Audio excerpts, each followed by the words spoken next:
Glorificado seja o nome do Senhor. Meus irmãos, os irmãos que estão acompanhando nas sextas-feiras, sempre que nós temos a oportunidade de estar ministrando aqui na sexta-feira, nós pegamos a autorização do nosso pastor e nós estamos pregando sobre o Sermão do Monte.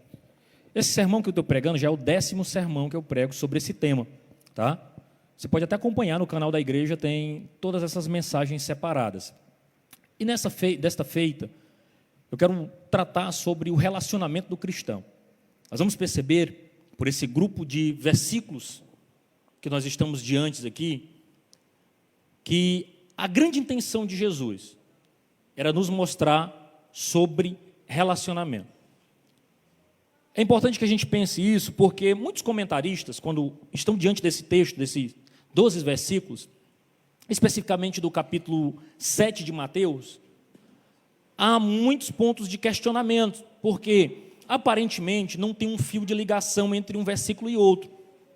Mas se você olhar com bastante cuidado, você vai ver que o grande tema deste grupo de versículos é a forma como nós nos relacionamos. Ou seja, Deus não nos deixa sem direção, Ele aponta como que o crente deve se relacionar. E que tipo de relacionamento a gente precisa entender aqui? Que existem relacionamentos dentro da comunidade de fé que estão relacionados à sua parte interna, ou seja, como um crente se relaciona com o outro, como um crente se relaciona com os de fora da comunidade de fé, e como um crente, na pessoa bendita de Jesus, se relaciona com Deus. Então esse texto, ele nos dá orientações de como nós nos relacionamos, como devem ser os nossos relacionamentos. Então é um texto muito importante porque nos lança diante de como alguém que decidiu seguir a Jesus deve proceder. Porque a palavra de Deus, eu insisto sempre que tenho a oportunidade de pregar, que ela é um manual para a nossa vida. Se nós que abraçamos a fé em Cristo Jesus estamos seguindo, aí é uma outra história. Mas Jesus nos deu diretrizes, nos deu orientação, nos disse como um crente deveria se comportar. Se a gente não observa isso plenamente, aí a gente tem que fazer um questionamento: quantos estão de fato, desejosos ou até mesmo entregues para que a palavra de Deus transforme, guie e oriente? Porque no final das contas não é só sobre conhecer a palavra de Deus, mas é também de obedecê-la. Nós estamos vindo aí de uma longa jornada com vários textos e nós já falamos sobre o caráter do cristão, a influência do cristão, a justiça do cristão, a piedade do cristão, até mesmo sobre a ambição do cristão, o que o cristão deve ambicionar, e agora os relacionamentos dentro da comunidade de fé com aqueles que estão fora e também da comunidade de fé com o Pai Celeste. Então, Mateus 7, e eu vou tratar apenas dos 12 primeiros versículos. Se você observar na sua Bíblia, você vai ver que Mateus 7 tem, na realidade, 27 versículos. Não é desta feita que eu vou tratar todos eles. Nesta primeira parte, eu quero tratar sobre os relacionamentos. E os relacionamentos que Jesus aponta aqui, o primeiro deles é como nós devemos nos relacionar com o nosso irmão. E aí ele diz isso no texto de 1 a 5. Mateus 7, de 1 a 5. Como é que eu devo me relacionar com o meu irmão? Eu devo me relacionar com o meu irmão percebendo que se eu tenho um arqueiro no olho, se eu tenho uma trave no meu olho, eu não posso simplesmente querer tirar o cisco do olho do meu irmão. O que Jesus está apontando aqui é: antes de eu ir corrigir o meu irmão, eu preciso ter a responsabilidade de fazer uma análise na minha vida para saber se eu não estou falhando. Que o papel do crente na pessoa bendita de Jesus é de não exercer juízo sobre o seu irmão. E nós vamos entender isso mais na frente. Qual é o outro relacionamento que Jesus fala? Sobre um grupo que é até interessante, porque do nada Jesus vem com essa proposta aqui. Ele chama espantosamente esse grupo de cães e porcos. Não fui eu que chamei, foi Jesus que chamou no seu texto. Mas quem são esses? Nós somos instruídos, irmãos, pelo que diz o texto de Mateus, a em algum momento, espantosamente, a parar de entregar o evangelho para quem deliberadamente diz que não quer. Então Jesus disse: olha, não lance. Chegou um momento que você está oferecendo o evangelho e alguém diz: não dá para mim, esquece. Não faz sentido para a minha vida. Jesus disse: olha, para porque ele não quer. Então ele traz uma orientação sobre isso. Mas também Jesus nos orienta sobre como nós nos relacionamos, né, de maneira generalizada, e apresenta aqui uma famosa regra de ouro, que é o verso 12. O que você quer que as pessoas façam para você, façam para os outros. Ou seja, do modo como você gostaria de ser tratado, você trate os outros. Mas ele ainda continua, já passando do verso 12, nós não vamos trabalhar sobre isso nesta noite, com os nossos companheiros de viagem, né, falando sobre o caminho estreito, nos versos 12, 13 e 14. Também nos orienta como nós devemos tratar e nos relacionar com os falsos profetas, no verso 20. E, por último, como nós devemos nos relacionar com o nosso Senhor e Salvador Jesus Cristo, dos versos 21 ao 27. Nesta noite, a minha intenção é expor o texto de Mateus sobre a nossa atitude para com o nosso irmão, versos de 1 ao 5.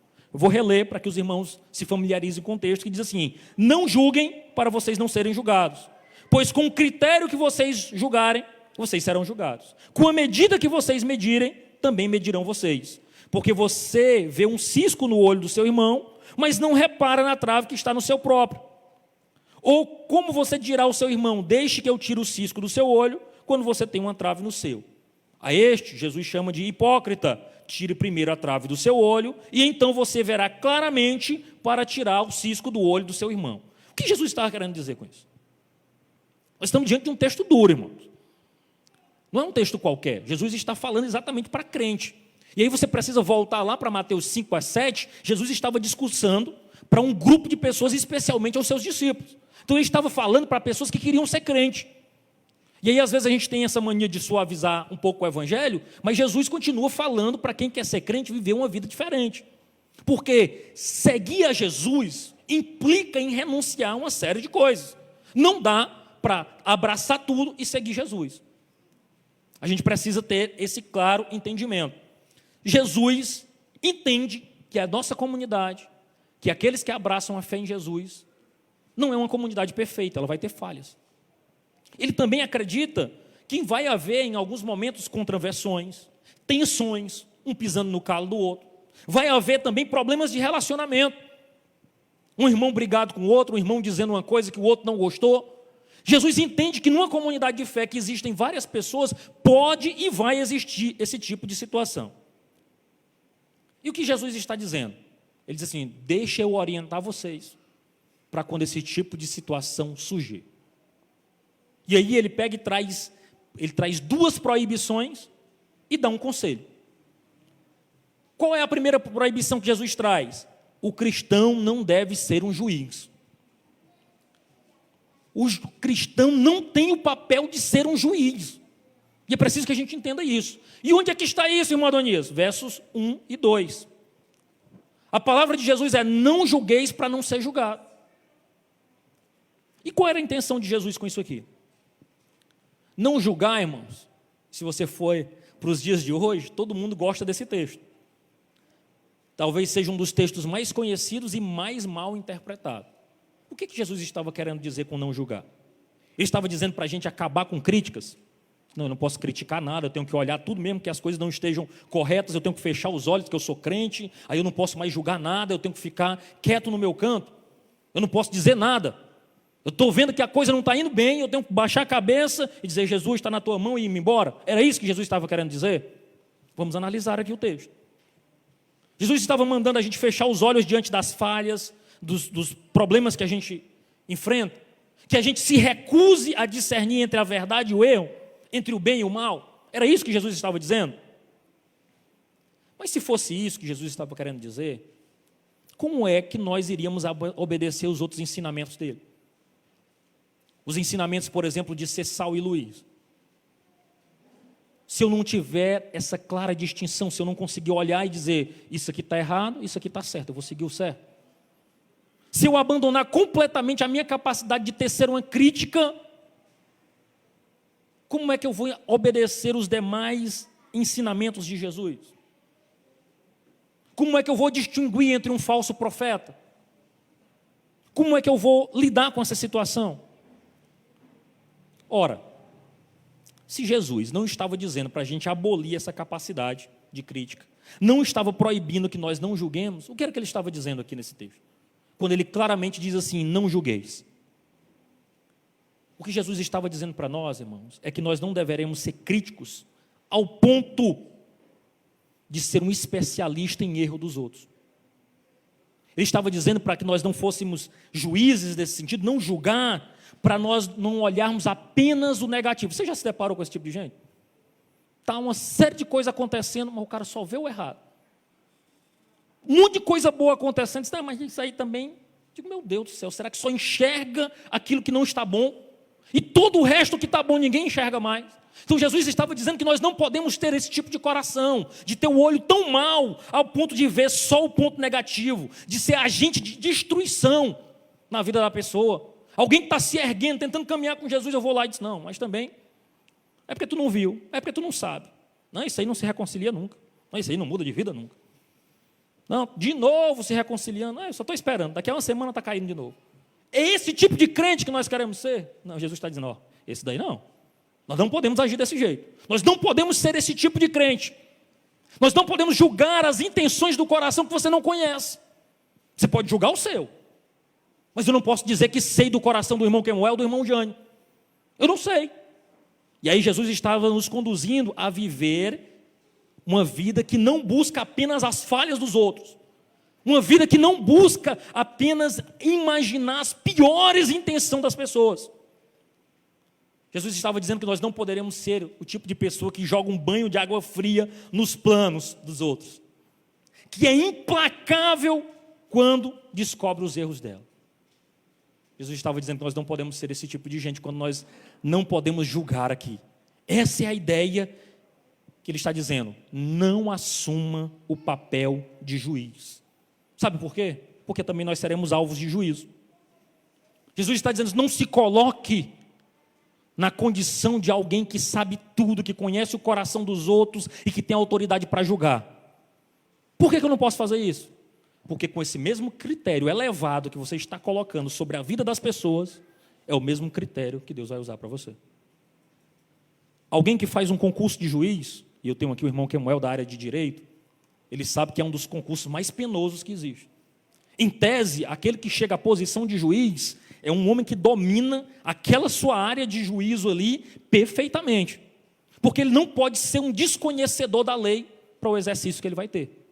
Quando eu me coloco na posição de um juiz, de acordo com o que Jesus Cristo está dizendo aqui, eu estou dizendo, eu conheço toda a lei. Eu conheço toda a lei e não estou pecando nela, por isso eu posso lhe sentenciar. Ou que posição perigosa para um crente assumir.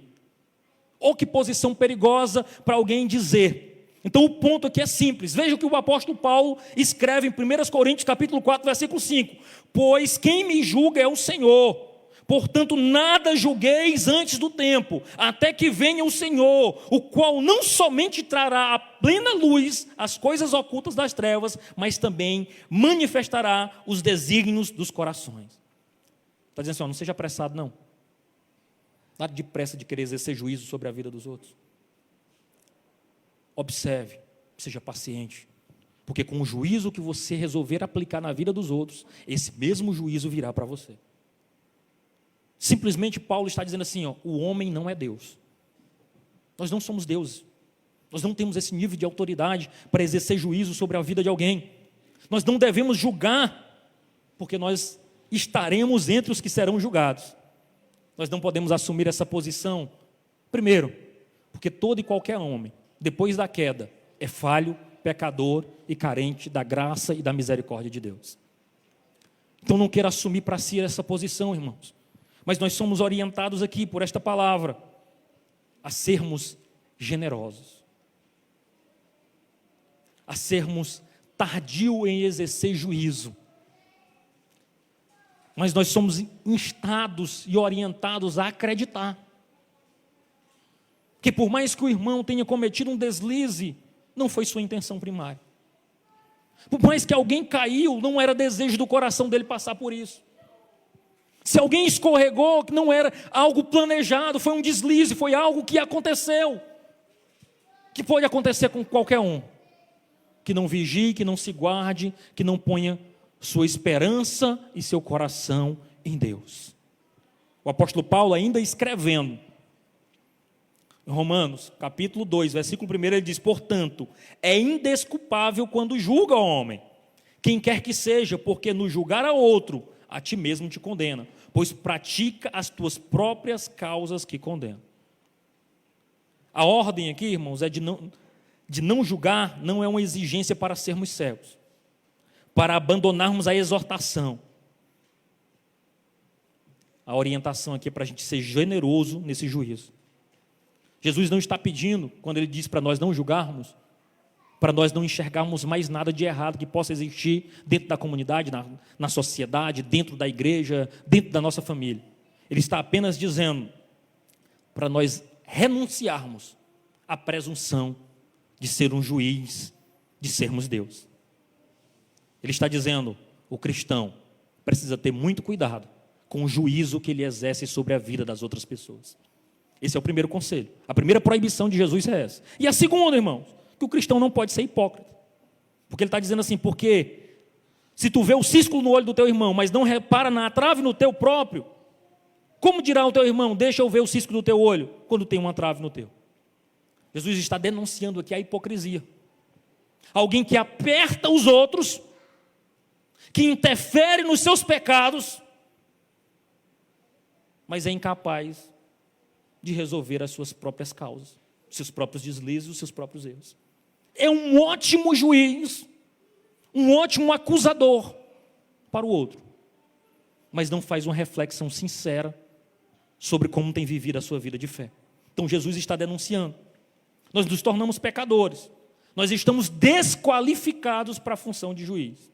Mas o fato, irmão, é que nós temos essa tendência fatal de enxergar os erros uns dos outros.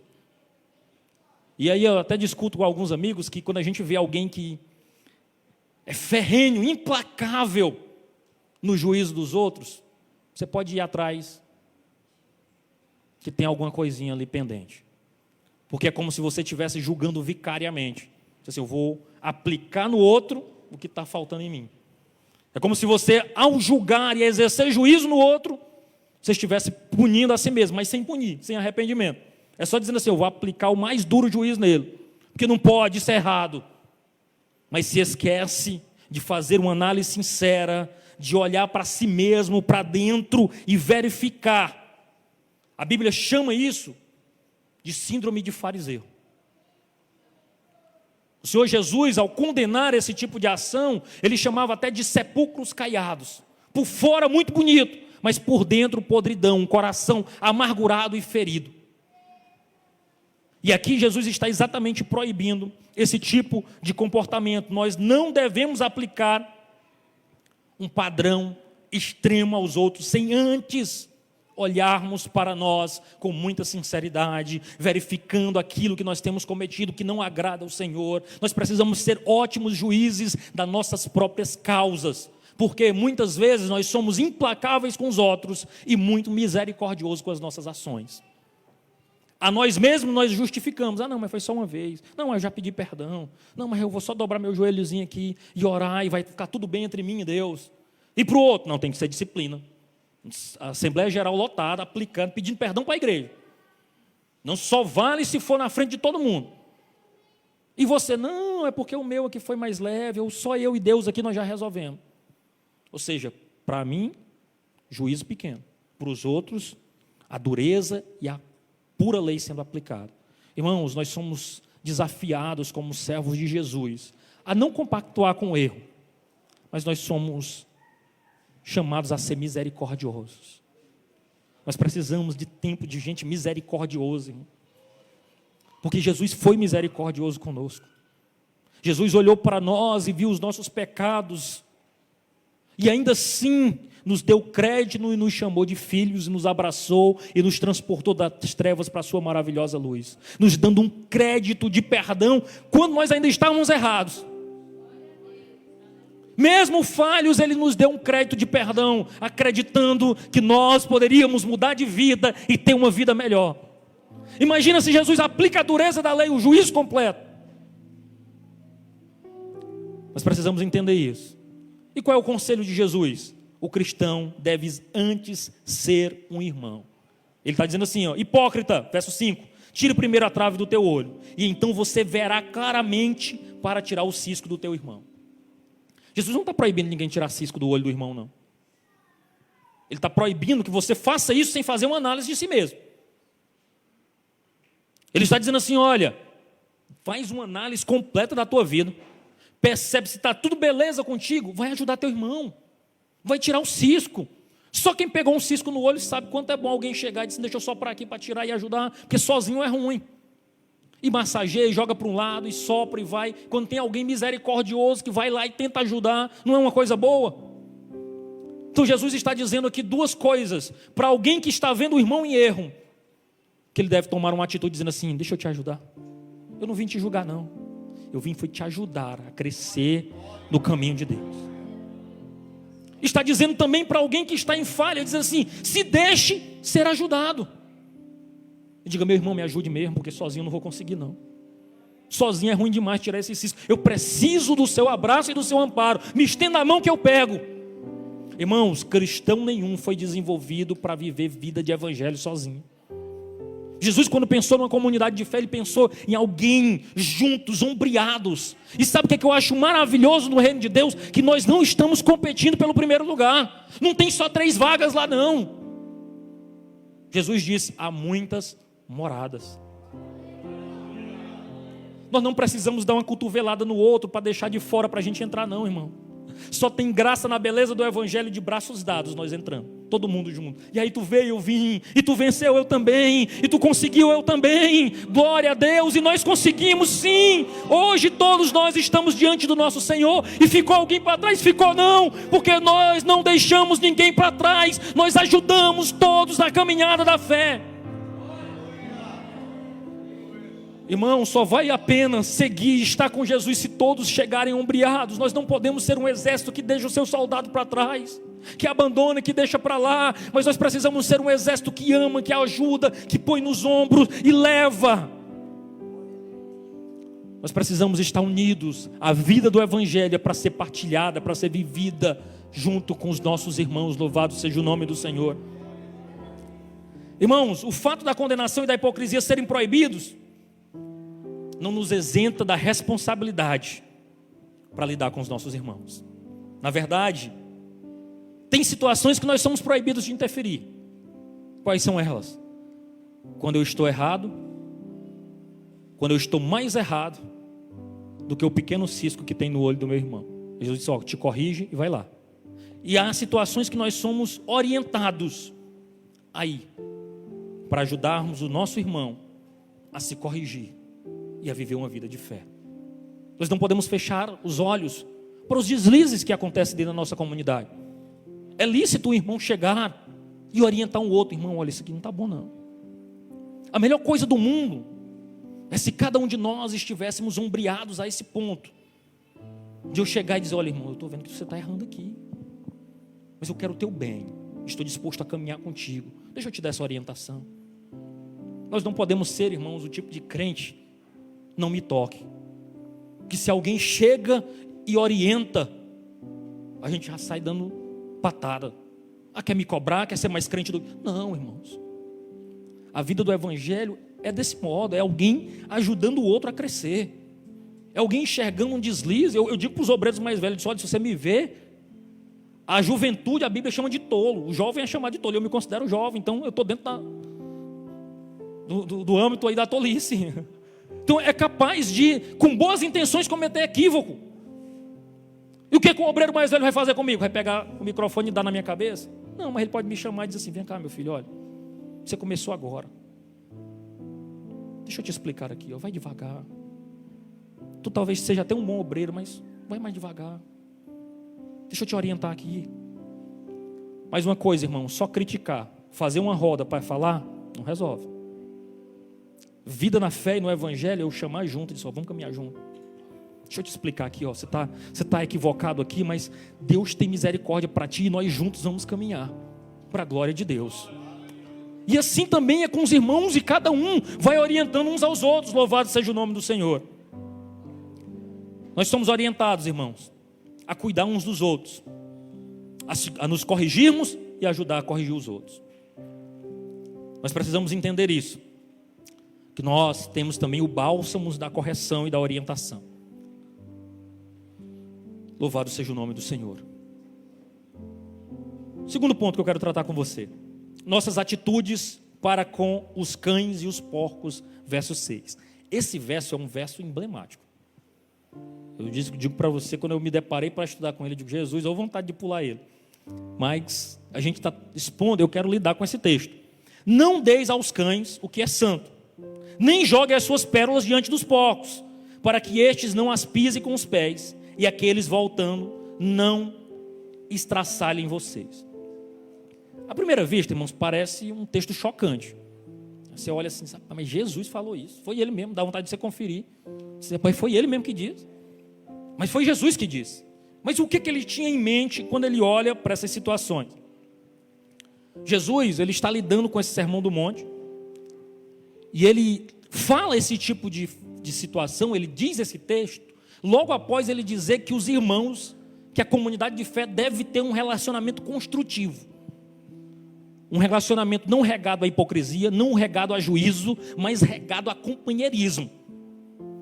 A desenvolver um relacionamento fraternal, de irmão que se importam um com o outro. Aí logo em seguida ele lança isso.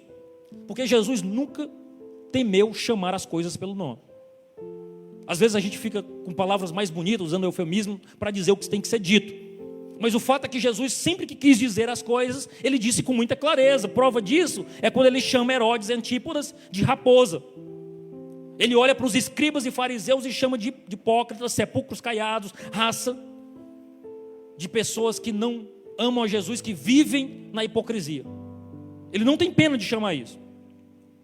E ele afirma aqui que há certos tipos de seres humanos que em alguns momentos agem irracionalmente, a tal ponto de dar as costas ao Evangelho. E aqui o que ele tinha em mente, 2 tipos de animais: cães e porcos. É possível que a gente tenha em mente aqui que o cão que Jesus tinha em mente aqui, e aí você precisa pensar que Jesus, um judeu, e o judeu pensa num povo muito restrito, e que tinha aqui algumas afeições muito próprias, de exclusivismo, inclusive, não se relacionava com determinado tipo de pessoa. Você vai ver todo o tempo os escribas e fariseus dizendo assim: olha, não se sente com pecadores, com publicanos. Então eles tinham uma rejeição social. Eles olhavam para os povos gentios, chamavam de cães. Então o judeu tinha grandes problemas com essa situação. E quando Jesus chama esse tipo de 2 tipos de pessoas, cães e porcos aqui, que agem irracionalmente, Jesus não tinha em mente um cachorrinho de madame, como às vezes a gente está acostumado a ver, que acabou de sair do pet shop, todo bonitinho, limpinho.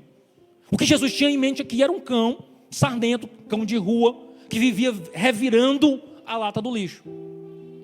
E ele estava falando aqui para os hábitos desses 2 tipos de animais, que eram hábitos que estavam acostumados a voltar e revirar o lixo.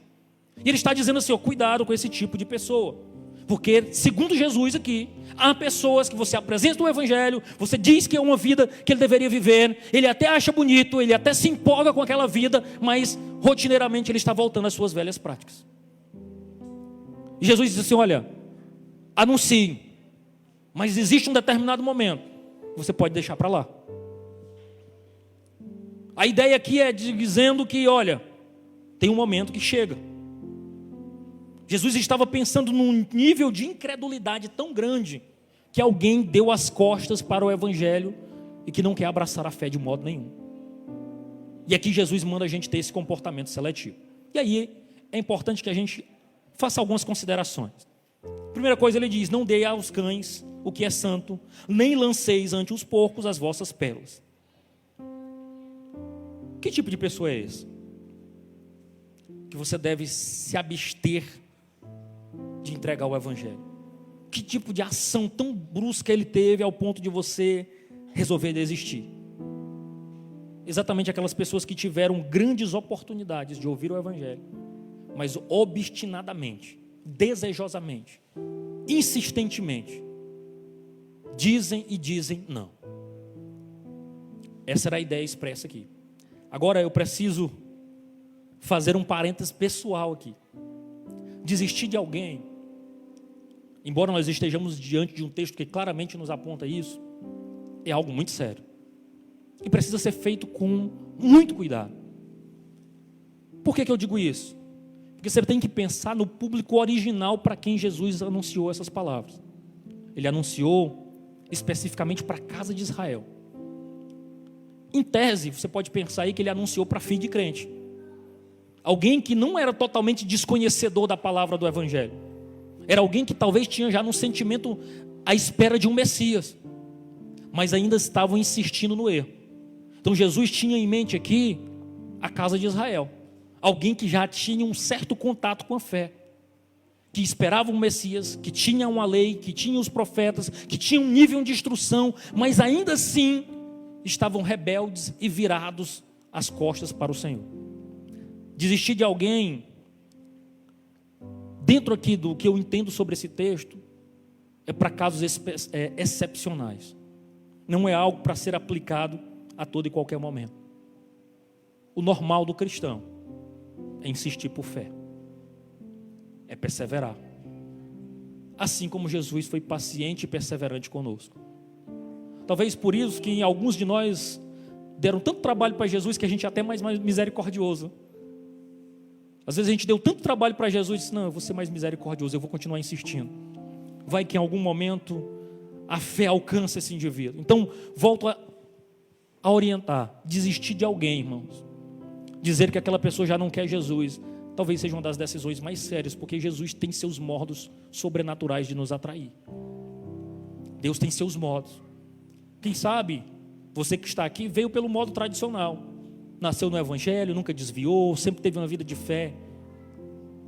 E quando a gente é desse modo, e eu me enquadro nisso, às vezes a gente é pouco misericordioso para alguém que luta a luta do Evangelho. Que muitas vezes foi à frente se reconciliar e acabou de sair da calçada, já cometeu o primeiro pecado e já está pensando em desistir. Mas existem situações como essa, de pessoas que deslizam, que caem, que viver a vida do Evangelho é uma dificuldade.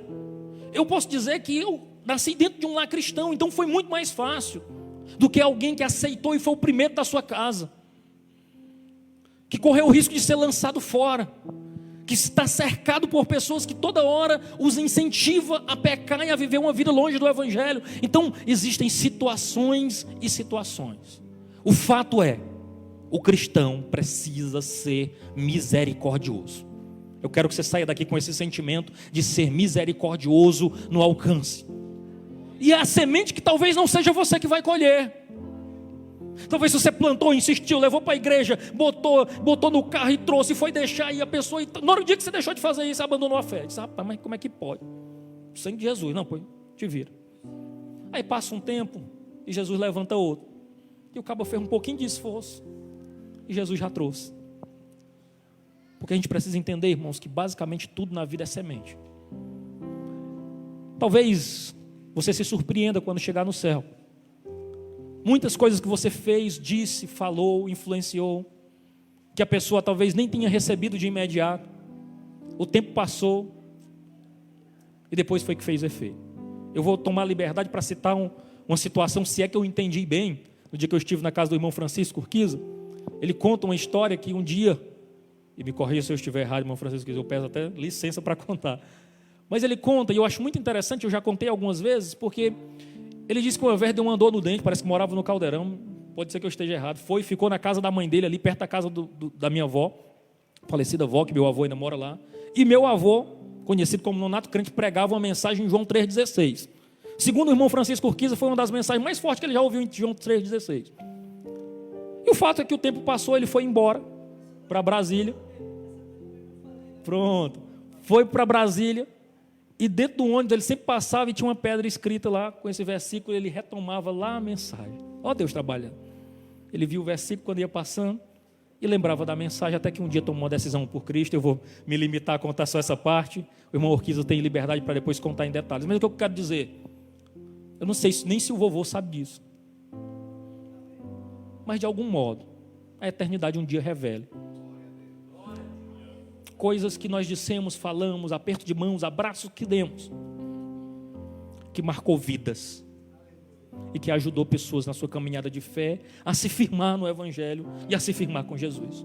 Essa é a beleza do Evangelho, irmão, porque não é sobre nós, não é sobre os nossos talentos pessoais, não é o quanto nós somos cheios ou vazios disso ou daquilo outro, é quanto Deus poderosamente, soberanamente atua em vidas falhas para levar outros ao pleno conhecimento dEle. Porque não é sobre nós, é sobre Ele. É sobre como Ele maravilhosamente, graciosamente nos atrai à sua presença. Louvado seja o nome do Senhor Jesus. Verso de 7 a 11, nossa atitude para com o nosso Pai Celeste. Olha o que Jesus diz assim: peça e lhe será dado, busque e acharão, batam e a porta será aberta. Pois todo aquele que pede recebe, o que busca encontra, e o que bate, a porta será aberta. Ou quem de vocês, se um filho pedir pão, lhe dará uma pedra? Ou se pedir um peixe, lhe dará uma cobra? Ora, se vocês que são maus sabem dar boas coisas aos vossos filhos, quanto mais o Pai de vocês que está nos céus dará boas coisas aos que pedem. Costumeiramente a gente lida com esse texto muito baseado no indar para cristão, né? Pedir, pedir e dá-se visar, né? A gente até gosta de dizer, peça, peça, a Bíblia diz, né? Mas o fato é que é muito simples no Evangelho: peça e será dado, bata e vai abrir, né?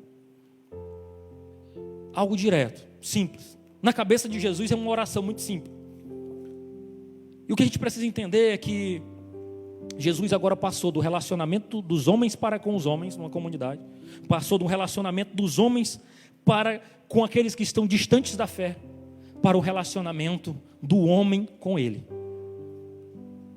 Como é que nós nos relacionamos com o nosso Pai?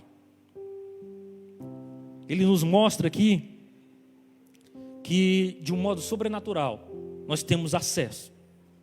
O que Jesus promete aqui nesse texto é que nós podemos nos dirigir diretamente ao nosso Deus em oração.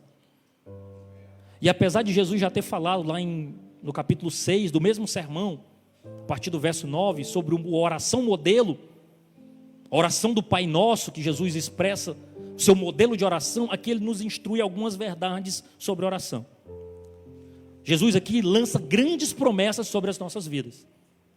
A primeira delas é que há uma ordem direta: pedi, buscai, batei. 3 verbos aqui, que estão aqui num presente do imperativo, ou seja, uma ordem para você executar. E nessa sequência de pedir, buscar e bater, indica uma persistência do modo como nós devemos fazer os nossos pedidos, as nossas petições, as nossas lutas conhecidas diante de Deus. Jesus está dizendo assim: você tem acesso, lance diante dele, lance com insistência, faça conhecido as suas dificuldades e as suas dores. Aqui não é só um peça de bens não, tá? Eu vou explicar já o que é que Tiago diz sobre isso, quando ele fala que a gente pediu mal porque pede para os nossos próprios prazeres. Mas o fato aqui é que Jesus está dizendo assim: você tem acesso. É para isso que você precisa ficar na sua mente. Segundo, as promessas foram expressas em declaração, de modo que todo o que pede recebe, o que busca encontra, e aquele que bate abre-se-lhe-á. Jesus está dizendo assim: tem resposta também na oração. Há resposta disponível na oração. Terceiro, Jesus exemplifica sua promessa através de uma parábola, de uma comparação, ilustrando um filho indo até o seu pai e lhe pedindo pão. Ele está dizendo claramente que este filho, ao ir ao seu pai e lhe pedir pão, muito dificilmente esse pai vai lhe dar uma pedra. E se ele foi pedir um peixe, muito dificilmente esse pai vai lhe dar uma cobra. Ou seja, ele está dizendo que se nós pedimos boas coisas ao nosso Pai Celestial, muito dificilmente nós receberemos algo que não seja bondoso. E aí ele faz uma comparação. Ele pega e diz assim: vocês são maus. Ele olha para o ser humano e enxerga que mesmo aquele que não conhece a Jesus é capaz de boas ações.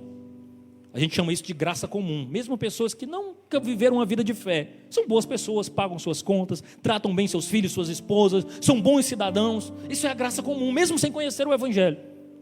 Mas Jesus também disse que aqueles que conhecem o Evangelho ainda assim também são ruins, são maus.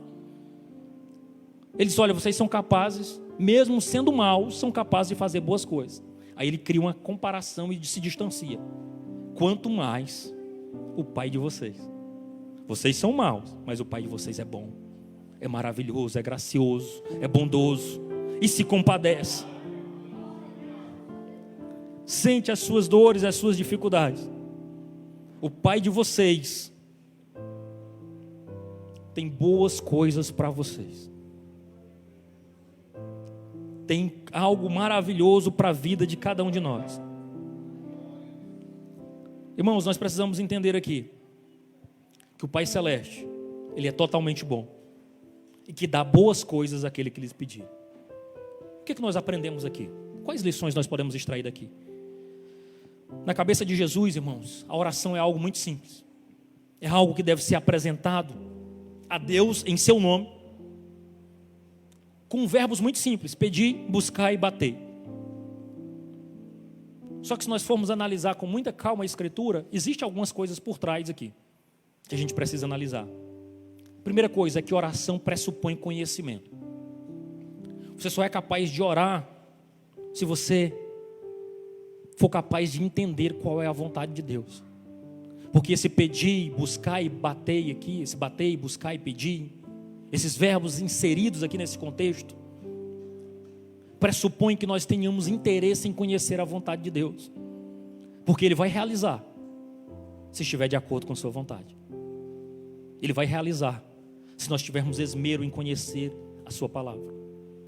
Tiago diz que nós pedimos e não recebemos porque pedimos mal. E como é que Tiago diz que o que é esse pedir mal? Pedir para desfrutar nos seus próprios deleites. Ou seja, pede ignorando a vontade de Deus. Pede desprezando a vontade de Deus. Como é que eu conheço a vontade de Deus? Pela sua palavra e com boas disciplinas espirituais. Porque se aquilo que é pedido dentro da vontade de Deus, Deus concede, Deus dá, Deus realiza. E aquilo que é pedido fora, nós não sabemos, irmão. Às vezes Deus nos dá porque Ele conhece o futuro.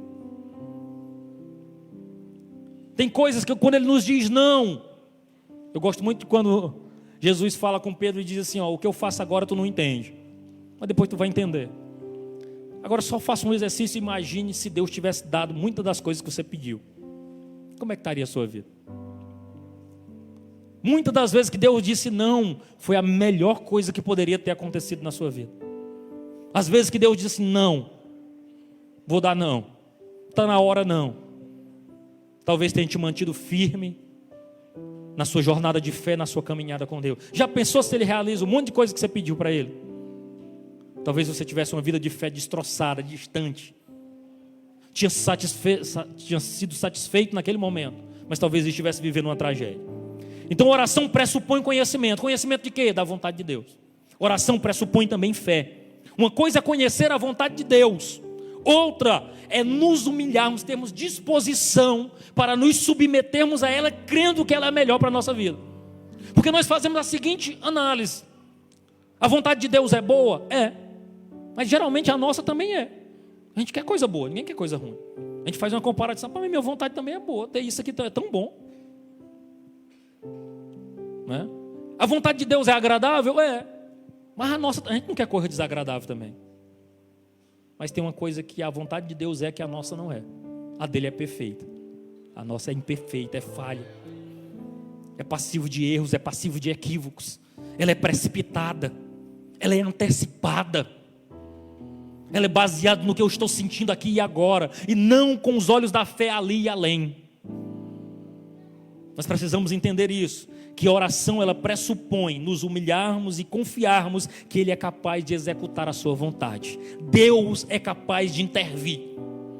Deus é capaz de resolver. Porventura há alguma coisa impossível para Deus? Eu respondo não. A sua palavra nos garante disso. E oração também pressupõe desejo. Nós podemos conhecer a vontade de Deus, crer que ela pode ser executada, e ainda assim nós não desejarmos. No íntimo nós dizemos: Pai Senhor, eu conheço a Tua vontade, eu sei que ela é boa, eu sei que ela fazia uma diferença tremenda na minha vida, mas eu não quero a Tua vontade não. E muitas vezes nós não desejamos que a vontade de Deus se cumpra. Então a oração, irmãos, é o meio pelo qual nós nos aprofundamos com Deus, no nosso relacionamento com Ele. Quando nós nos aproximamos intimamente dEle. E as nossas petições precisam estar de acordo com a sua maravilhosa vontade. Quarto, e eu já encerro. Nossa atitude para com os homens, verso 12. Portanto, tudo que vocês querem que os outros façam a vocês, façam também vocês a ele, porque esta é a lei e o profeta. Irmãos, diversos comentaristas, eles consideram aqui esse texto um texto de ouro, o texto áureo desse trecho bíblico aqui. O ápice de todo o discurso de Jesus no capítulo 7, talvez seja resumido nesse texto aqui. Como é que eu me relaciono com o meu irmão? É numa perspectiva de que eu não vou fazer a ele o que eu não quero que ele faça a mim. E aí a gente precisa entender que vários pensadores disseram essas palavras, mas sempre no âmbito negativo. Um filósofo chinês chamado Confúcio, ele diz que não façam aos outros o que você não quiser que ele faça a você. No Velho Testamento, alguns livros apócrifos, né, que são tirados da Bíblia ali, que não fazem parte do cânon que nós abraçamos, diz: não faça a ninguém o que você mesmo odiaria. Conta-se uma história que no ano 20 a.C., um prosélito, alguém que estava querendo abraçar a fé judaica, chegou para o Rabi Hillel, que era um rabi ali da época de Jesus, muito conhecido, disse: Rabi, o que é que você pode me ensinar na lei no tempo em que eu fico numa perna só? Ou seja, ele estava querendo dizer assim: o que é que você pode me ensinar que é talvez o centro do que eu deveria aprender da lei? Aí ele diz o seguinte: o que você acha odioso, não faça a ninguém. Esta é toda a lei. O restante não passa de comentário. Então ele estava dirigindo alguma forma de se relacionar com as pessoas. Então qualquer pessoa que oriente a sua conduta com o outro, pensando no modo que ele gostaria de ser tratado, ele vai escolher muito bem as suas palavras, as suas ações e as suas atitudes. O nosso problema é que às vezes a gente pensa que a outra pessoa que está nos ouvindo não tem sentimento. Que nós podemos dizer o que gostaríamos e pronto. E eu digo e pronto, e eu disse, e está vendo? Porque eu não levo desaforo para casa, e eu digo mesmo. E muitas vezes nós nos esquecemos que lá do outro lado tem um ser humano, que recebe aquilo, que se ofende, que se magoa, que atrapalha a sua caminhada de fé. Irmãos, relacionamento é algo muito sensível. E nós precisamos entender que a forma como nós devemos tratar os outros é a forma como nós gostaríamos de ser tratados. Respeitosamente, dando lugar de honra, tratando com esmero, com carinho. Nós não podemos, irmãos, dentro da comunidade de fé, vivermos esmurrando ou dando patada uns nos outros, porque isso é anticristão. O mundo precisa olhar para nós e ver a diferença que o Evangelho fez. Como nós fomos afetados pelo Evangelho. Eu estou lendo um livro, até passei para o meu amigo Mylon, que a gente está aí num trabalho aí, numa coisa que é um livro, ele chama A Grande História. E ele conta a história de um professor Walter, que ele chega na classe e ele sempre anuncia para os seus alunos, Mylon, que ele é cristão. E uma das coisas que ele disse me marcou muito. Ele disse: olha, eu sou crente, eu vivo a vida de fé e do Evangelho. E eu espero que vocês sintam e vejam que o fato de eu ser cristão afeta o modo como eu lhes trato. Oh, que coisa maravilhosa! O fato de nós vivermos a vida de fé e do Evangelho nos faz pessoas diferentes no trato com os outros. Eu achei isso magnífico, porque o Evangelho precisa afetar os nossos relacionamentos, o modo como nós tratamos os nossos pais, o modo como nós tratamos a nossa esposa e os nossos filhos, porque nós vivemos a vida de fé. Irmão, o Evangelho não é para nós termos um cartão de membro, não. Para nós nos reunirmos periodicamente na igreja, mas é para nós sermos afetados por este Evangelho. O Evangelho precisa mudar as nossas relações, precisa mudar o nosso vocabulário, a nossa forma de pensar e de agir. A vida do Evangelho precisa tratar os nossos relacionamentos externos. Como eu lido com o meu credor, como eu faço negócio. Eu preciso ser uma pessoa de palavra que cumpre o que está dizendo. E se não há condições de cumprir, que se explique. E diga: irmão, eu não consegui. Eu disse que vinha, mas não consegui. É porque aconteceu isso. Você se explica. Ah, irmão, coisa horrível alguém desconfiar de um crente. Foi-se o tempo que alguém ouvia assim, disse, não, é crente. Não, pois pode ficar tranquilo, pode dar até tudo. Eu sei que ele vai vir e vai pagar. Irmãos, hoje não está mais desse jeito, não. Tá, irmão Francisco, está não. Né? Quando diz, é crente, diz, vixe, vai precisar assinar mais coisas do que os outros. Irmão, que coisa triste, isso é vergonha. Isso é vergonha, porque o evangelho precisa impactar, a sociedade precisa olhar para nós e dizer, eu quero ser que nem eles. Eu quero viver a vida de fé deles, porque eu sinto que o fato deles caminharem para a igreja e dizer que adoram o Deus que eles adoram, muda a forma como eles se relacionam com o mundo, muda a forma como eles vivem. A contracultura cristã, irmãos, eu encerro aqui, envolve relacionamento. A comunidade cristã é em essência a família de Deus. É aqui que nós nos relacionamos.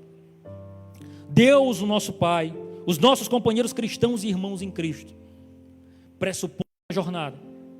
E também vêm as anomalias, né? Os problemas que a gente enfrenta, que é o quê? Um espírito de condenação que Jesus combate e diz que nós não podemos exercer juízo.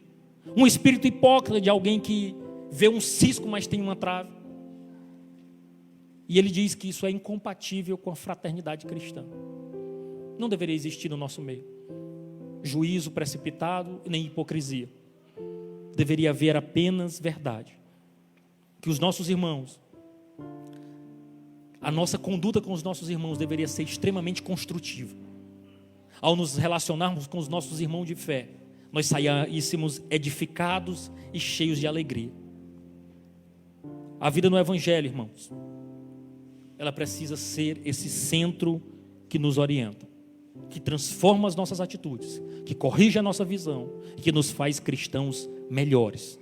Porque nós pensamos, assim como eu gostaria de ser tratado, eu vou tratar o meu irmão, eu vou tratar alguém que está na comunidade de fé, alguém que está fora. Nosso relacionamento na vertical afeta o nosso relacionamento na horizontal. Às vezes as patadas que damos, às vezes o juízo precipitado que exercemos, muitas vezes a condenação que nós já temos pronta e assinada, carimbada, às vezes a hipocrisia com que tratamos aqueles que estão, é apenas o reflexo da falta de um relacionamento mais profundo com o nosso Senhor e Salvador Jesus Cristo. Eu não estou aqui para lhe apontar o dedo ou dizer A ou B, eu estou aqui para pregar o Evangelho e dizer, vamos fazer uma análise sincera de como está a nossa vida de fé, porque nós queremos uma comunidade forte, firme e que ame Jesus, e nós precisamos ser o primeiro e o mais disposto a sofrer as dores e as lutas que o Evangelho nos traz, mas também as alegrias e a beleza que Ele nos afeta. Que Deus em Cristo nos abençoe.